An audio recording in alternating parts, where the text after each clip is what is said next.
Okay, Assalamualaikum, selamat sejahtera. Kita sambung lagi untuk cara settle getter menggunakan property. Masih menggunakan private field nama tadi so caranya kita akan letakkan kedua-dua setter dan getter ni dalam satu tempat, dan kita hanya memanggil ataupun menggunakan keyword get dengan set saja. Okay, so buka balik projek tadi, gunakan projek yang sama. So di dalam account.cs kita, pastikan setter dengan getter ni kita komenkan. So setter dengan getter boleh ada satu je. So pastikan nak guna kita berdasarkan yang saya tunjuk ni ada 3 cara. So pilih mana salah satu lah. So jangan buat satu field ataupun private field nama ni untuk tiga jenis. Pilih satu je yang mana yang sesuai ataupun yang diminta oleh soalan. Okay, so caranya pun simple juga. So kita akan buat public string. Nama ni kita tak boleh gunakan underscore nama sebab dia akan underscore nama ni merujuk kepada field. Jadi bila kita nak kata dia adalah property, selalunya kita akan letakkan huruf besar. Okay, so bila kita nampak huruf besar ni secara tak langsung kita tahu dia adalah property kepada private field kita. So cara dalam property ni kita gunakan get, keyword get, kemudian macam biasa return underscore nama. Dia dah simple kan, kita tak perlu letakkan header untuk function get. So sama juga dengan set. Bila kita letakkan keyword set, kita boleh tahu apa kandungan ataupun dalam blok set kita adalah underscore name akan mengambil nilai parameter. Tetapi oleh kerana property ni tak ada parameter, kita gantikan dengan keyword value. So value ni adalah kepunyaan C#. Maksudnya dia akan compiler akan tahulah value ni adalah nilai yang akan diterima oleh property nama. So itu je yang kita buat untuk setter getter bagi property. Lagi simple dia lagi shortcut kan lah. Okay, so pergi pula kepada form kita tadi ni. So kalau perhatikan set nama dengan get nama ni dia dah kata error sebab kita pun memang kita dah komen kan tadi. Kita komen kan. So bila komen dia tak dapat capai.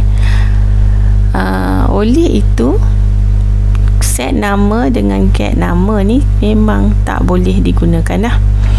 So kat sini saya komenkan je. So apa yang kita nak buat, kita masih menggunakan objek account 1, tetapi untuk mencapai setter getter kita perlu melalui property nama. So ingat balik yang kita dah belajar sebelum ni, masa kita buat design ni, cara mana kita gunakan untuk capai property ni. Okay, kita menggunakan nama ni kan, name ni. Okay, so kat form ni kita nak gunakan setter dulu. Setter maksudnya ambil nilai daripada text box sama, tetapi property bukan function, kita tak boleh buat di dalam kurungan. Apa yang kita boleh buat, ataupun ingat balik seperti mana yang kita dah buat pada lab-lab sebelum ni.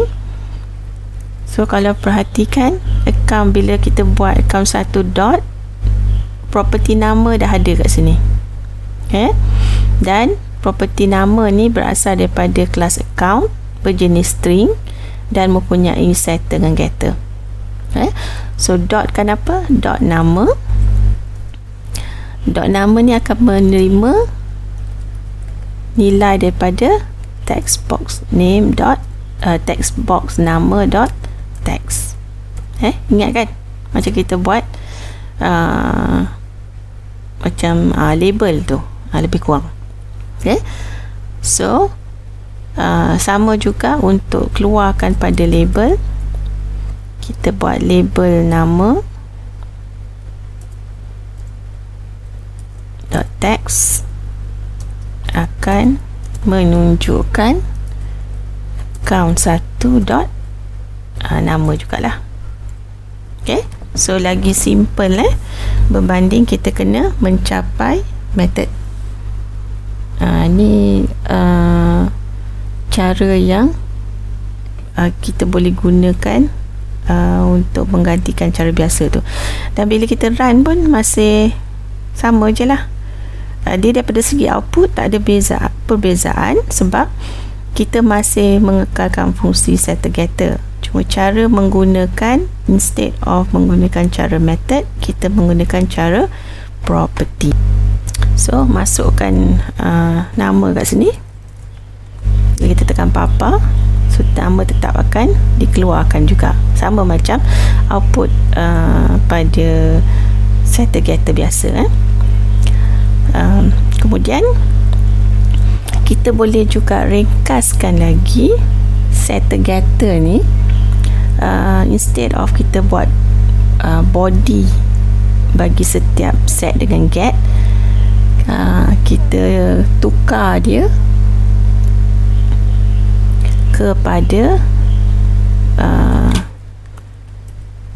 menggunakan tanda sama dengan, kemudian lebih besar. Dia akan menggunakan field nama, dan bagi set pun sama. Instead of kita buat block ni, kita gantikan dengan simbol sama dengan dan lebih besar. So tak ada block untuk set get. So ni pun cara yang kedua dalam menggunakan property. So kalau kita run pun masih samalah. Masukkan Maslita, tekan papa, mesti dia keluar. So buat juga latihan gunakan field jantina tadi, dan gunakan sama ada property yang cara panjang ni ataupun property yang cara shortcut. Hanya ada satu je setter getter, bukannya kedua-dua. Cuba dulu untuk pastikan lebih faham lagi.